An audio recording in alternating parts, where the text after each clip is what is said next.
Boom shakalaka, ladies and gentlemen, brothers and sisters around the world. It is your boy Chris Schul, the esoteric noetic, aka the chocolate Nubian soul brother from Ghana, West Africa. Oh! Be sure to like the video, subscribe, click on the bell, tell your friends, tell your mama, drop us some comments, drop us those cryptocurrencies if you feel so inclined. You know what the deal is. Oh yeah, let's get it. Ladies and gentlemen, to begin with, just over the last few days, we had an amazing documentary drop. Created by Topher Field, someone that has been involved in the freedom movement for well over a decade. This documentary was called Battlefield Melbourne, spoke about what has been happening over the last couple of years in our beloved city, Melbourne. How Melbourne has gone from the most livable city in the world to the most tyrannical city. And it's interesting, regardless of how you feel about what's going on with this pandemic, this COVID scenario, you find a lot of people saying different things, but they always point to Australia as being an example of, us just being fucking insane. Because ubiquitously, the world is looking at Australia right now and thinking, what the fuck is going on? And yeah, highly recommend everyone checking out the documentary. It's going viral. It's very informative. Cop out from a man who knows what he has done and refuses to accept any responsibility. It just shows no respect for the people that have elected him. Absolutely none at all. And we're meant to believe that no one knows who did what. And these are the people that come out and say, trust us, we got everything in control. Daniel Andrews needed to get back in control, fast. Just a month after the hotel quarantine disaster, he had a perfect opportunity to reassert his authority. In an unprecedented measure, 9 public housing towers have been locked down. Residents there now locked in their homes for at least 5. And I'm telling you, whereas a lot of us would have thought, look, this stuff won't come to Melbourne. Not anytime soon, right? But it did. And there's a chance it's probably going to come to your part of the world, unless, of course, you check yourself before you wreck yourself. Unless, of course, you do what the Kazakhstanis did. I think that's what you call them, Kazakhstanis. And you kick out your president, you storm the banks, and you create havoc and let them know that they can't do this kind of stuff. Let them know that violence, the initiation of force from government entities is not acceptable, that we will not stand for this absolute abomination that is taking place in the world. Highly recommend checking that out, ladies and gentlemen. On another note, in classic tyrannical Australian fashion, Novak Djokovic, the world's #1 tennis player, has had his visa suspended. So after he went to court and the judge ruled that what went on was not fair, that he provided all the necessary documentation, Alex Hawke, the immigration minister, has decided to rule against Djokovic and cancel his visa. Yeah, no, mate, look, we know that you have been approved and whatnot, and you've done the right thing, but look, mate, we don't want you here because we're a convict land. We still got our convict roots, mate, and we don't want any of you freedom-loving people here. Go back to your country. He didn't actually say that, but what he did officially say was that due to health and the public good, this amorphous idea that is often used to justify anything, Novak Djokovic would have his visa suspended. I mean, check this out. Due to health and the public good, we're pretending here that Novak, a healthy athlete, is risking the health of Australians and the public good. Now look, this is obviously a very subjective scenario because, look, I'm sure a lot of people, a lot of Australians, no doubt, don't like the idea of Novak Djokovic getting to play because whereas they have been coerced to do something that a lot of them most likely didn't want to do, they don't like the idea that someone else does not have to do that. Someone else has been strong enough, has been principled enough not to do that. So they want to kick him out, right? But there are a lot of us, like myself, that are actually supporting Djokovic. I've spoken to a lot of Croatians, some Serbians and so forth. And as you'd expect, they love this guy. And they can see what is going on is absolute numbers crazy. But when I say they, Alex Hawke, the immigration minister has pretended that they are doing this because of the public good, all right? That this is what the people want, and it's in the best interests of health and all that other jazz.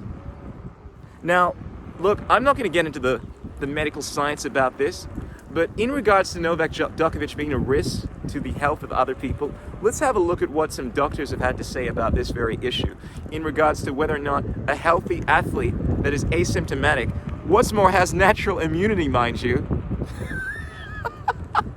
I mean, come on, guys, really? Really?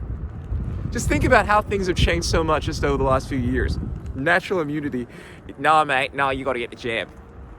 But I have natural immunity. No, the jab is better.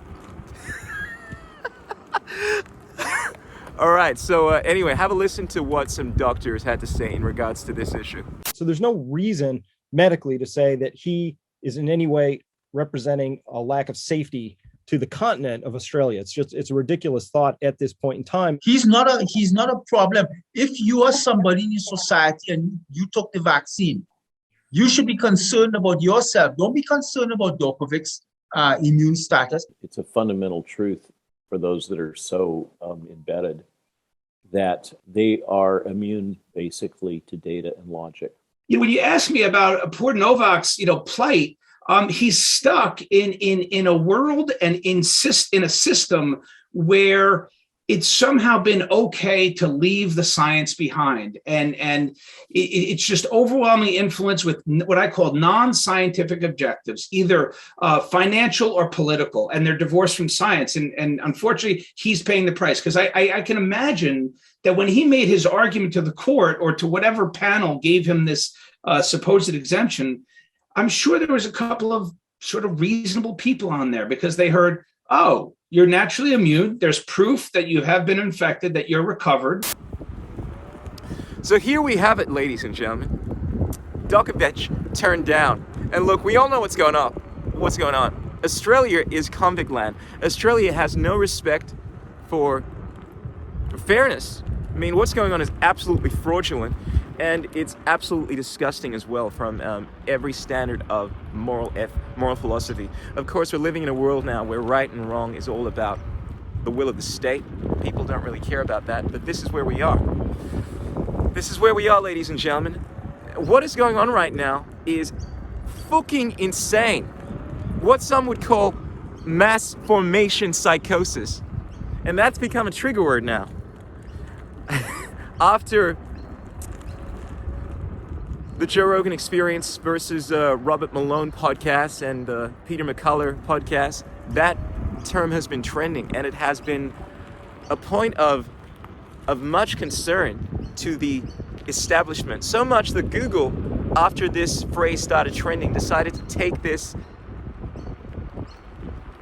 phrase and change the search recommendation, so it would direct people to articles saying that this is nothing but right-wing talking points, conspiracy theory points. And it's interesting now because the mainstream media, at least to some extent, are perpetuating this idea that the people that are actually experiencing mass psychosis are the conspiracy theorists, which is absolutely utterly insane. Because if you have a look at the requirements of this thing, I mean, granted, there are many elements. It deals with a central universal tragedy that is going on, and people all coalescing together to focus on this thing, and then putting their attention on one authority figure. And then we have elements where we have our rights taken away. We get treated like momos, essentially, which gives us this sense of withdrawal and so forth. But the main distinction here is that people focus around one authority figure, right? And you have a look at what is going on in the freedom movement, and look, we are not ruled by anyone, per se. I mean, we're not a bunch of Trump supporters, we think for ourselves. This is the fundamental distinction between these right-wing conspiracy theorists. Bearing in mind, I'm not a right-wing dude, I'm not a left-wing dude, I'm apolitical. I believe in freedom, unequivocally. But you find that the people that are individualists, people that are free thinkers, tend to be those that we refer to as the right-wing conspiracy theorists. In fact, that term has just been thrown at anyone that questions the narrative.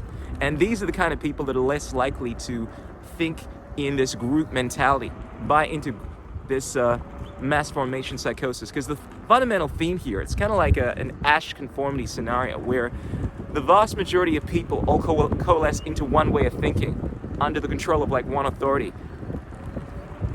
I don't believe in authority, ladies and gentlemen. And you find people that truly understand what is going on in the world, understand not just the psychosis, the mass formation psychosis, but understand freedom, don't do this authority governmental nonsense. They believe in people having a right to make decisions for themselves. They don't like this idea of the World Health Organization somehow being able to tell you what you can do, control a country.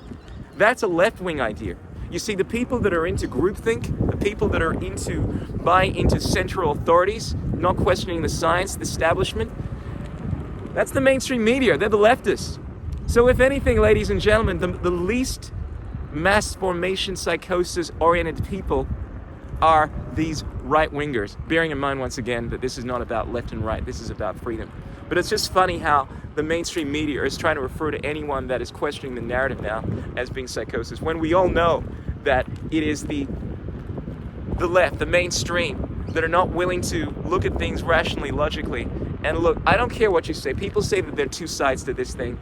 They're not. If we're going to be clear about what is going on, classically, the bioethics violations, the unlawful behavior is utterly disgusting. This is not a perspective, ladies and gentlemen. If you want to tell me that it's a matter of opinion, you're wrong. Fundamentally, if you're going to force someone to take this experimental gene therapy and tell them that, oh, look, mate, it's just your opinion, that I don't have the right to do that, you're a Momo. What's more, you're a psychopath, and you deserve to be told so. And history, granted, it may not be doing so right now, but it will look at you unfavorably, just like we've looked at all the other tyrants in the past. We have those that are advocating for freedom, for choice, and those that are advocating for control, safety, in the interest of the greater good. The latter are the tyrants, ladies and gentlemen.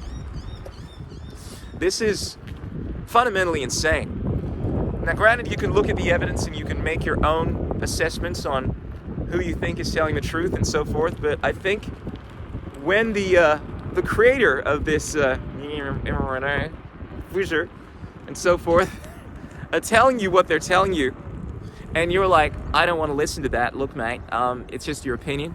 Well, I think it becomes very evident who is experiencing psychosis here. But anyway, ladies and gentlemen, freaks and geeks, let us know what you think about what's going on here in Australia, in your part of the world, about whether mass formation psychosis is just a right-wing talking point, and the people that are really experiencing the psychosis are the conspiracy theorists.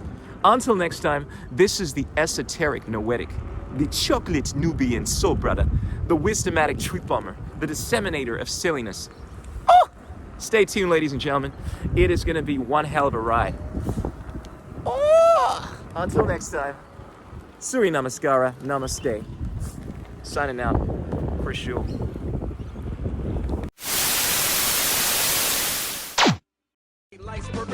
What is liberty? What the? Who says you can't build muscle on a vegan diet? What's it like being a hottie in the vegan community? There are no political solutions, only technological ones. The economics of the system don't allow multiple competing systems to survive. Engineering, technology, these arts of humanity, they are magic.